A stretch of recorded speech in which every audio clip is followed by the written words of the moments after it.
Hi, man. Peace. So I mentioned in the Kobe Bryant video that I did pertaining to his veneration of Harpocrates, or Harpo, as he's called in an abbreviated form, that the god Harpocrates is basically a child version of the god Heru, or Horus, in the ancient Kemet Babylonian mystery school system. Oftentimes, Harpo would be depicted with blonde hair. And you'll see that on many TV shows in which certain characters are proponents of chaos or anarchy, they will oftentimes depict them with blonde hair. And when you're dealing with monarch butterflies who happen to be MK assets, sometimes they'll dye their hair blonde to show that they are proponents of chaos or agents of anarchy. Is Odell Beckham a monarch butterfly, a monarch athlete, someone who's under the programming? Not quite sure yet, but I do know that based on his affiliations with Drake and Young Money, that it is a very high possibility or probability. Anyway, he was found in a hotel room in France with a big booty thotty with lines of cocaine and his dumbass holding a blunt in his left hand, talking shit. He's someone who just does not seem to understand where he is at all times, which when you're a commodity, a financial asset, which he is as a high-level athlete, he has to be very cognizant of that. You're not in high school at the party upstairs in the girl's bedroom about to smash. At all times, you must assume that you're being watched. But anyway, they're going to talk about Mr. Odell Beckham, and I'm going to chime in. Antonina, thank you. We'll get to the Richard Sherman news in just a bit, but we start with Odell Beckham Jr. The Giants and the NFL are aware of a potentially troubling video involving Odell that was leaked Friday while he was on a Nike-sponsored trip in Europe. The 7-second clip posted on social media shows Beckham in a bed alongside a pizza box holding what... Also notice his number 13, which has a numerical resonance in the occultic circles or the witchcraft circles. I'm watching Odell. I'm watching him. Not to say that for sure or for certain he is a monarch athlete, but it certainly will not surprise me. There are many connections there. And as I always tell you, brothers, in the entertainment industry, the rabbit hole is very deep. I believe that Odell Beckham is going to be an athlete that you're always going to hear about in the news for doing dumb shit. Much like a Dennis Rodman back 25 years ago. How you always heard about him. He was another one who enjoyed to dye his hair various colors, and who is an undercover operative for the U.S. government. Allegedly. Not saying that Odell is, I'm just speaking about Rodman. But in regards to Odell, I'm just watching many of his associations and what seems to be an inability on his part to control himself or to moderate his conduct. Things that are going to cost him money in the long run. What appears to be some sort of brown cigarette or cigar. There's a woman next to him with a credit card and what looks like a white powdery substance aligned in rows. A second video shows what is believed to be the same woman kissing and taping Beckham while he was asleep. That's not creepy. It's not known where or when. Molly, you need to stop. You know damn well you'd be kissing Jalen Rose on his sharp-ass hairline at night. Allegedly. When the video was filmed, the Giants and the NFL acknowledged only that they know of their existence. Odell's looking for a new contract. He's been vocal that he wants to be the highest paid player in the league. Which he will not be. The New York Giants will not make Odell Beckham the highest paid player in the league. He'll be lucky if he gets made the highest paid wide receiver. He may get that if for no other reason than due to the collective bargaining agreement that the NFL has with its players. They may just hit him with the franchise tag, and he'll be most likely paid commensurate with his performance. It worked out for Kirk Cousins, so we'll see if that is what happens with Odell. But he will never be the highest paid player in the NFL, nor does he deserve to be. His conduct has shown that he does not deserve to be. On that note, always good to see Louis Riddick. Thanks. How we doing? Good. Stephen A., I'll start with you on this one. Would you still make OBJ the highest paid wide receiver in the NFL? Absolutely not. Odell has not shown that he has a transcendent personality. He's shown that he has transcendent talent. But when I say a transcendent personality, meaning he totally lacks self-control. He has very little discipline in regards to his conduct. Now, it's not like he's a criminal. He's not getting caught robbing banks or caught with guns or speeding. He has not been caught on drugs as of yet. He's been caught with drugs and with associating with people who are using drugs, allegedly. But there has been no association between drug use directly related to Odell Beckham as of yet. Hopefully he does not fall down that rabbit hole, because that's a rabbit hole that is almost impossible to crawl out of. We've seen many players ruin their careers due to falling prey to that drug demon. Josh Gordon, for one. Absolutely not. I wouldn't. I'm disgusted with him right now. I'll be honest with you. I wouldn't say that I'm disgusted with him. I don't know how you could be disgusted with him when what occurred is consistent with his overall behavior in the last 2 years especially. But when you're talking about a receiver who would deserve to be considered to possibly be the highest paid player, and certainly the highest paid wide receiver, it would be Julio Jones. I don't think any receiver should necessarily be the highest paid player, but highest paid receiver, that should certainly go to a player like a Julio Jones, who has all the talent in the world and is drama-free off the field. We don't know whether it was a blunt or a joint in his hands. We don't know that it was cocaine that the lady was using, even though one surmises based on the video that's what it was. The cocaine. She was snorting the cocaine. For me, this is a man that has been front and center on his own accord, speaking about not only how he wanted to be the highest paid player, the highest paid wide receiver, but he wanted to be the highest paid player in football. I want to make sure everybody understands that I believe that as a talent, Odell Beckham Jr. warrants consideration for those dollars. I agree. But I am getting sick and tired of these folks, these athletes out here not recognizing what your responsibilities are. See, it's moments like this where we look at a LeBron James and we have to appreciate who he is and what he represents. I agree with that. LeBron has an understanding that he has to walk circumspectly. That's why he surrounds himself with a certain buffer of people that will protect him from foolishness. So the Lord has blessed him in that way. There's no doubt about that. Other than that situation, I believe when he turned 25, where he was speeding down the road at like 150 miles an hour or like 170 miles an hour, something preposterous like that, he's never been in trouble with the law. And he's been able to keep a lot of his issues out of the newspapers and off the internet, you know, like having side babies and all that other stuff, which you would expect from a mega athlete like that. I mean, to me, that's not that big a deal, even though he should be a little bit more, put together than to allow those things to occur. But if you name any super athlete, they all have side babies. Doesn't make it right, but it is what it is. That's something that you expect.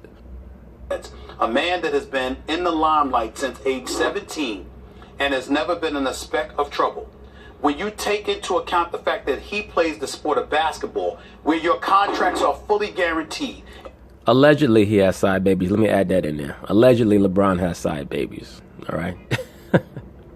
And you have absolutely nothing to worry about. And the man has made close to $1 billion in his career and still knows how to act. Then you turn around and you look at a guy like Odell Beckham Jr., who I personally like. See him at a lot of basketball games. Yeah, Odell seems like he would be a very difficult person to dislike. It's just he's one of those people that, you know, everybody grow up with a guy like that. You see him, he's always smiling. He always has a ready smile or smirk or positive energy. Very humorous. He means well for everyone. He just is always stepping in some dog shit. That's Odell. But this is just stupid. It's stupid to even find yourself in this situation. Now, you can't stay up all night and you don't know who's videoing you and all. I get all of that, but... Right, but at the same time, and I understand that, no, you cannot be aware of who's videotaping you or if you're being videoed. But once a broad starts lining up the cocaine and you know that you don't smoke, you don't snort it, it's time to kick her out the room. You would think that unless he was ready to join in. Or he just wanted to be so cool that he was just going to let her do her thing and be like, hey, that's you. You have to always understand that not only what you do affects your life, but also what the people that you associate with do is going to affect your life. If not now, sooner than later. So, Odell's still a relatively young man. I'm not quite sure how old he is. I think he's probably about 25 years old. He's coming to the age where youth will no longer be an excuse, but he's going to have to shape up. It's drugs involved, purportedly. And you're associated with that at a time you are looking to get paid. And this is why I say the word stupid is appropriate. It would be irresponsible, but if you already got your money, it would just be irresponsible. It wouldn't be stupid. Stupid is when you do it before you got the money, while you're trying to get the money, knowing that they're using every excuse under the sun to deny you your money, and you still go out and do it. Well, look, we all know that wisdom is not particularly Odell's forte. Different people are gifted in different ways. The brother was gifted in a myriad of ways. He's a phenomenal athlete. He's very charismatic. But wisdom is not one of his gifts. But please, let's understand that wisdom oftentimes comes part and parcel with age. That's why I mentioned that he is still 24, 25 years old, however old he is. Maybe 26, I'm not sure. But he definitely is going to have to be far more circumspect and show a higher level of discernment in the people that he associates with. I get it. Every Instagram thotty is hitting him up in his DMs or whatever y'all call that shit. I don't even know what the hell y'all call it. Trying to offer him ass. I get it. He's going to take them up on the offer. But why are you going to allow a low-level female like that to drag you down in any way, shape, or form? Everyone is a cameraman now because everyone has a smartphone. This is a man that regardless of what he wants, remember, Max, Riddick, Lewis, these guys, you negotiate your deal. They don't have to sign up to no contract extension. Plus, they get to franchise tag him if they want to, not just after this season coming up, but after the following season, which means that if the New York Giants want to play hardball, which is get them in the new GM's reputation, by the way, you literally can lock this brother down for 3 more years. And I guarantee you that they are going to lock him down for 3 more years, Stephen A. They are going to franchise tag him for 3 more years. I have little doubt about that, especially if he can stay healthy. Because when you're talking about what they call patriarchal franchises, like the New York Giants, the Green Bay Packers, the Pittsburgh Steelers, they're not going to give wide receivers the amount of money that Odell Beckham is asking for. There's a reason why the Pittsburgh Steelers have such a high turnover rate of wide receivers. And they've probably drafted better at wide receiver than any other team in the National Football League. Not even in the last 5 years. When you look at the lineage of the Pittsburgh Steelers, you're talking about Hall of Fame wide receivers going back to the mid-'70s with Swan and Stallworth. They've always had great wide receivers playing for them. They had Swan and Stallworth going into the early to mid-'80s. Then they had about a 10-year gap where they did not draft particularly well at wide receiver, and then they started to draft well again in the mid to late 90s, and they haven't stopped since then. So they will let a wide receiver go in a minute. Look at Green Bay. They just let go of Jordy Nelson. The Giants will have no problem letting this guy go. Remember, the Giants let go of Plaxico Burress for shooting himself in the damn leg like a buffoon the year after they won the Super Bowl. So don't be shocked if they let Odell go, if they decide not to franchise tag him, but they're certainly not going to make him the highest paid player in the NFL, nor should they. Before you let him get his money, he knows this, and you put yourself in this position anyway? Inexcusable. Although if you keep franchise tagging him, he'll wind up making more than any receiver on a per annum basis anyway. Yeah. But he wants to be the highest paid player. Anyway. Yeah, but he wants the long-term. Let me say this. The answer is I would pay him if I were the Giants. I'd give him the contract. Well, you're a fan. And the reason is because if he is in a class, no, he didn't catch the passes in the playoffs, and I hold that against him. But athletically, I think he's in his class by himself. But certainly in terms of talent, the top. Julio Jones is just as good as, if not a better athlete than Odell.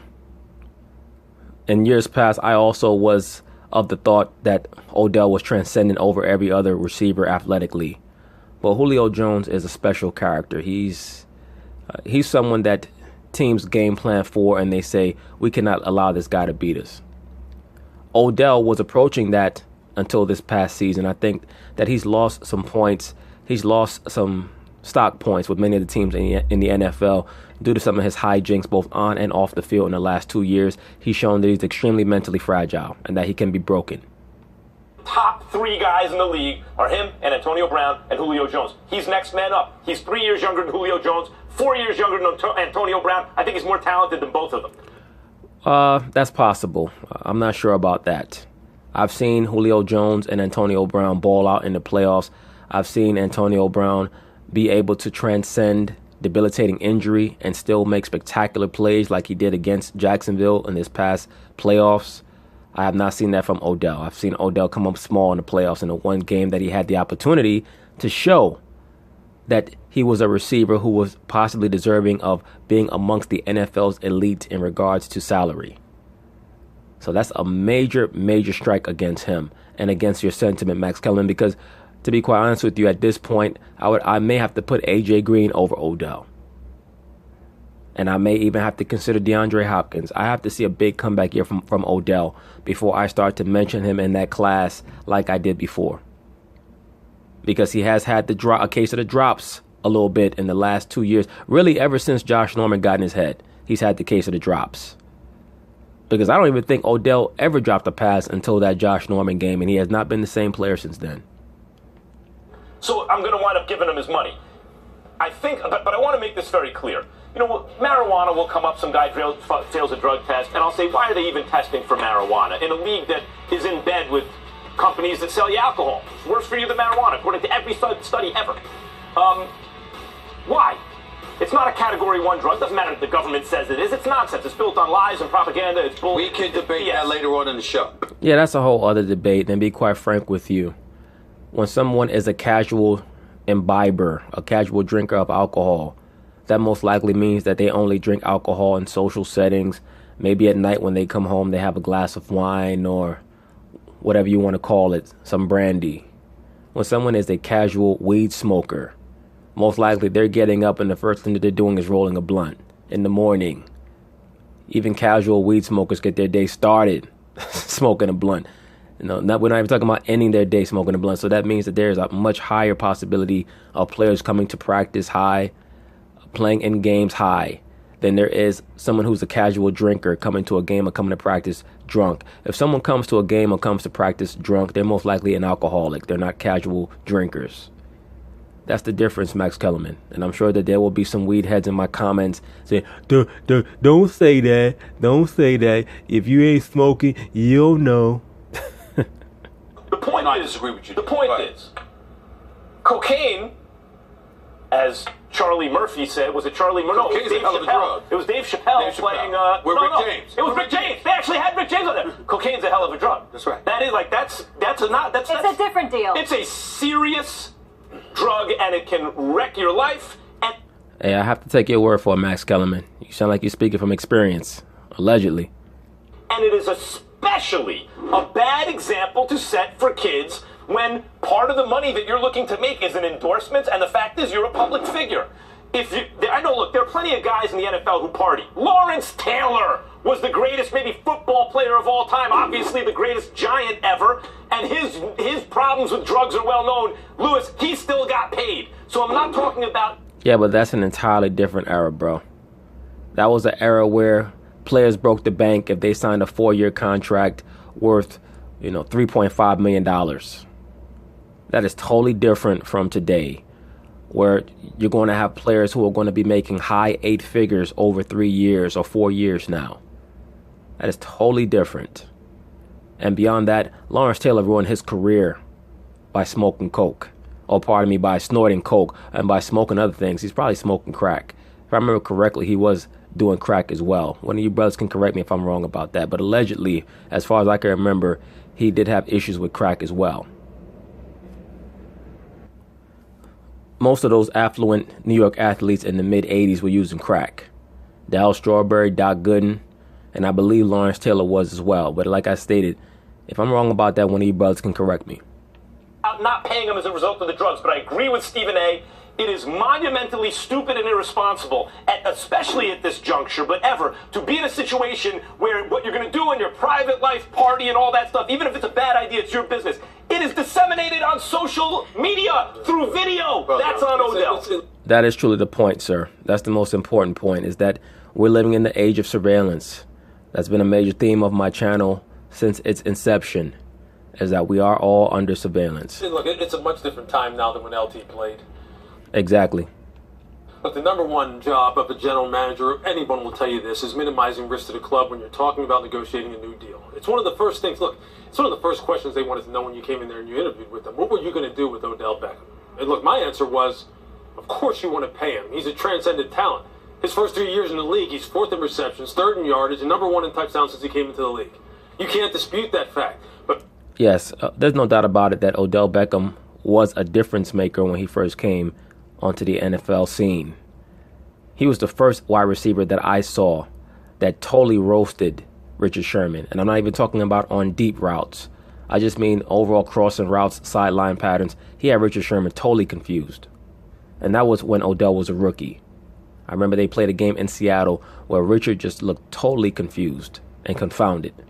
But minimizing risk to the club means what is a guy doing off the field? And look, again, these are allegations. We don't know what the substance is that was that was there. We don't know what was in his hand. But still, right now, when you're talking about minimizing risk, I'm with you, Stephen A. I'm pushing the pause button in a big way with both feet, both hands, and I'm going, wait a minute now.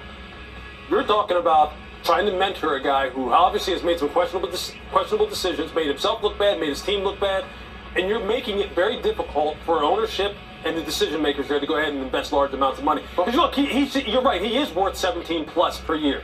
He may be worth more than AB. He's worth more than Mike Evans. He's worth more than DeAndre Hopkins. I'm not sure about any of those, sir, at this point. Mike Evans has shown that he can be a dominant wide receiver, even with a quarterback that has shown glimpses but has been, for the most part, mediocre in Jameis Winston. DeAndre Hopkins has had no quarterback play of note or of repute, and he has shown himself that when given the opportunity, he can be a dynamite wide receiver.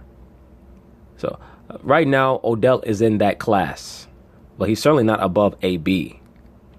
He put up these stats with an offense that was absent a running game, any semblance of a running game. So he's worth that. But look, as Nick Saban, as many coaches say, look, players who are good enough to act like this, obviously, the line gets pushed out a little bit further for them. But you can't keep doing this, maybe. Well, yeah, go to the point. And I'm saying what I'm about to say to come back to you. Yeah. What is most egregious about this, and this is the stupidity, the monumental stupidity of it all, as you would echo, Max. If you are Odell Beckham Jr. and you're looking for your money, let's not forget that after he got his money from Nike, 5-year, $25 million deal, there were people accusing him of feeling himself because you were getting that little amount of money. Not that it's little, but that little amount of money compared to what you could potentially get down the line. Or compared to what NBA athletes normally get. I truly don't think that Odell switched or turned a switch once he signed that contract with Nike, because I believe that he's just being the person that he's always been.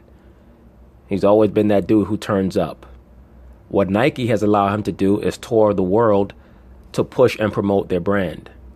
And I do believe that he's getting caught up in a lot of situations overseas, especially in Europe and in Asia, different environments where he's going to, where he quite frankly doesn't know how to act. Is that a situation that is in reference to his lack of maturity, or is it just in relation to his overall lack of decorum, or just who he is as a person? Some people never change. You have certain people who are 24 years old and they're immature, they make bad decisions and they grow out of it. And you have other people who are doing the same things at 40 that they were doing at 25.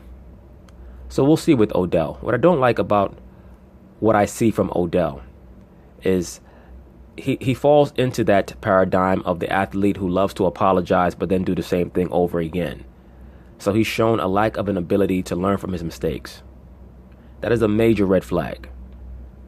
So the question that was put out there for everybody was, can you trust this dude?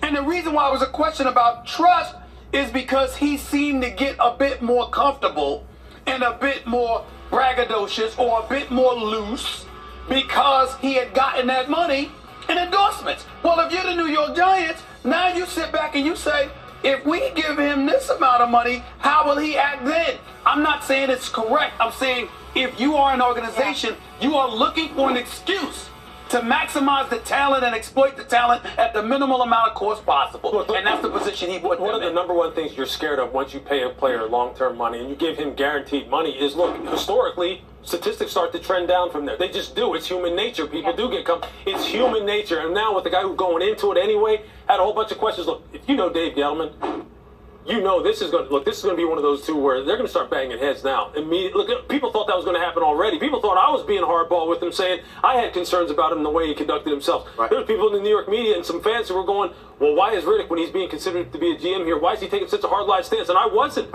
I was just saying the kid needs to mature. All right, Louis Riddick, the segment is not about you. It's about Odell Beckham. I'm not quite sure that I buy the sentiment that an athlete's stats start to take a downturn once they sign a very lucrative contract.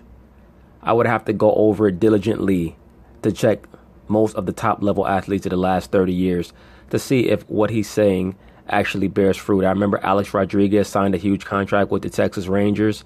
He was dynamite while he was there. He went to the Yankees, and he was dynamite for the most part with the Yankees. Now, we all know that Alex Rodriguez was on that juice.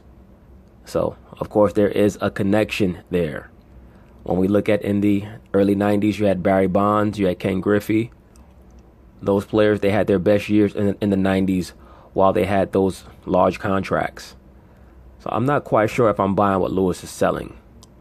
But I'm sure that he has statisticians and what they call the metrics department who have given him this type of information, and he believes that it's valid. I'm just not quite sure that I do. And then also, normally when players sign those huge contracts, they're normally right in their prime.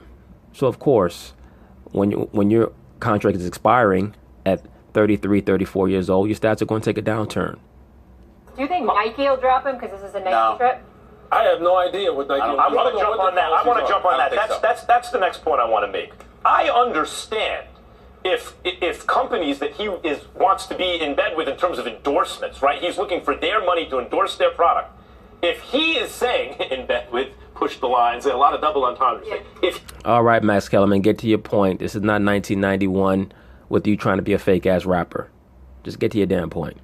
If they are saying to him, wait a minute, we don't want that image. I understand he could lose tens of millions of dollars with that. That makes sense to me. Yeah. It seemed, and I understand also the idea that you're hedging your bet against long-term investment in a guy whose behavior you're questioning. But it seems to me mainly that this will be used as an excuse to push back against salary demands more than it will be actual concerns about his production on the field.